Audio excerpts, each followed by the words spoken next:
Peace and blessings. This is Jah Jah Shakur, National Communications Director for KRS-One's Temple of Hip Hop. This book that I am holding in my hand took 14 long years for KRS-One to compile. It's called The Gospel of Hip Hop, First Instrument by KRS-One for the Temple of Hip Hop. This book is a very important book for not only hip hop and hip hoppers, but this book is a very important opus for humanity as a collective whole. As you look throughout the world and you say, what is the dominant force in the world today? What is the dominant culture of the world today amongst young people? If you do a proper and intelligent analysis, you will find and realize that hip hop is the most dominant youth culture throughout the world. When we're talking about hip hop, we are not just talking about rap music. We are not talking about DJing. We are not talking about dancing. We are not talking about calling a woman the B word or misogyny or sexism.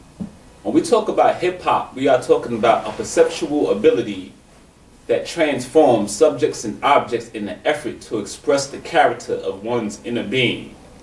What is the perception of hip hop? According to the Gospel of Hip Hop, we say that the perception or the psychology of hip hop is self-creation, the creation of oneself, the ability to transform things that are in your environment that are against your immediate self, but you have the ability to transform a negative situation into a positive one. Historically, the ancient masters of Africa, or in Kemet, they would call it the property of alchemy, the ability to transform base metals into gold. So what we do in hip hop is a spiritual, psychological, and social principle and concept that we have the ability to do as hip hoppers. Most people, when they think about hip hop, they think that hip hop is talking about a generation. Hip hop is not a generation because the founder of hip hop is 58 years old. His name is Afrika Bambaataa. Another founder of hip hop is 55 years old. His name is DJ Kool Herc. So how could hip hop be a generation if the founders are elders or are in their 50s and they pushing 60s? Hip hop is not a race because it is a multicultural movement, although the antenna of hip hop, as well as all major musical and cultural forms throughout the world, is the African. Hip hop is not just a religion. It doesn't deal with just being a Jew or a Hebrew or Muslim or Christian. Hip hop is just not a gender because we have male and females. We also have a homosexual community inside of hip hop. So hip hop is not dealing with sexuality. It's not even dealing with politics, because it's not just confined to the Democratic Party or the Green Party or the Republican Party. So what is this thing called hip hop? Where did it come from? When you look at hip hop historically, most people would think that it comes from the West Bronx or the South Bronx or the inner cities of America. We say in the Gospel of Hip Hop that hip hop is God's response to a generation that was calling for the solution towards problems that human beings could not come up with. So we're not just saying that hip hop is just an inner city thing. We are saying that hip hop is God's response and strategy towards the alleviation of pain and oppression amongst human beings throughout the planet Earth. But the foundation of that is the African. So when we look at hip hop culture, you look at MCing, you see the MC, and you see the DJ, and you see the dancer, and you see the graffiti artist. I could take you into the origins of hip hop.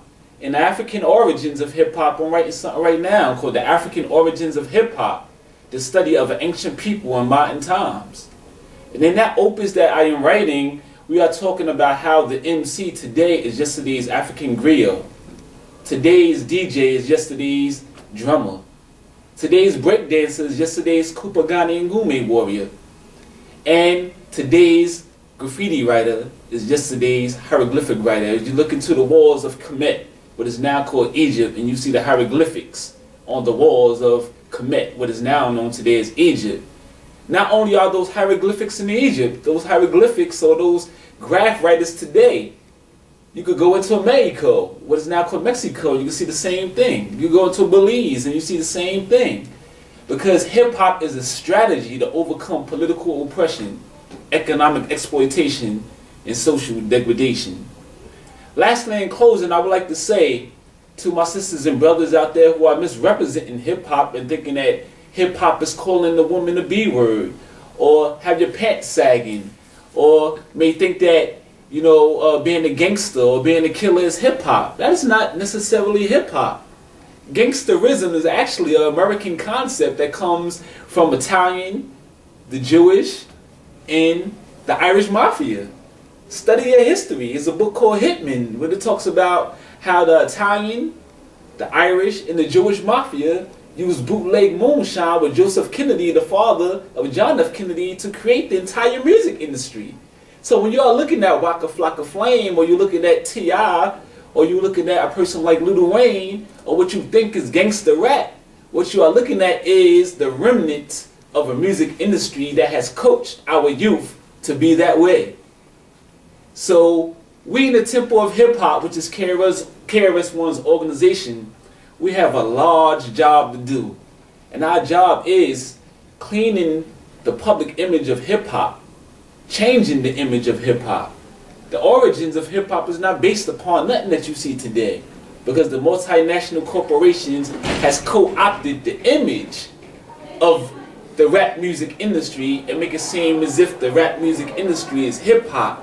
But the rap music industry of today is only a reflection of the origins of a gangster system that was created by Meyer Lansky in the Italian, Irish, and the Jewish Mafia in the 1930s. And you can also study what took place with people like Michael Jackson, for instance, or what took place with some of our jazz musicians like Charlie Parker and people like Thelonious Monk, where they was robbed of their royalties in the 1930s, 40s, and 50s, and 60s, and how rock and roll was stolen from us, and how the Rock and Roll Museum has all Europeans there, and African people don't control rock and roll when we are the founders of rock and roll. Or how jazz today, you ask today's youth today about jazz, and they tell you about not Thelonious Monk or Miles Davis, they'll tell you about Kenny G, who studied these African creators of blues and rock and roll and jazz. So the duty of what we are doing in the Temple of Hip Hop is that we are compiling the true origins of hip hop and the true origins of African historical precepts that gave birth to hip hop, so that today's youth could understand the continuity of African history and culture and human survival against political oppression, economic exploitation, and social degradation. So from Sunday, April the 3rd to Sunday, April the 10th, the Africana Institute here at Essex County College, in conjunction with the Temple of Hip Hop, as well as the Hip Hop Education Center from NYU, will be having a week-long conversation, film screenings, panel discussions, as well as youth symposiums and art exhibits explaining what is hip-hop scholarship, what is hip-hop education, and engaging the community with hip-hop as a national model here at Essex County Community College to put young people inside the national education reform discussions that's taking place all across America.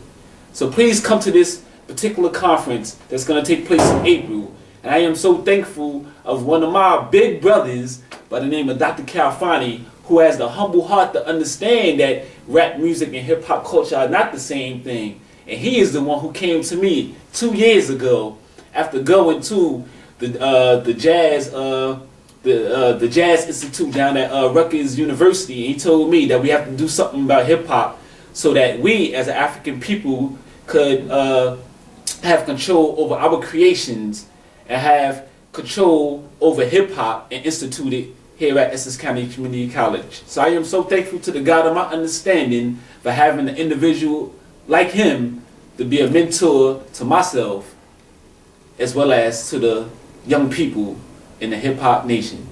Thank you.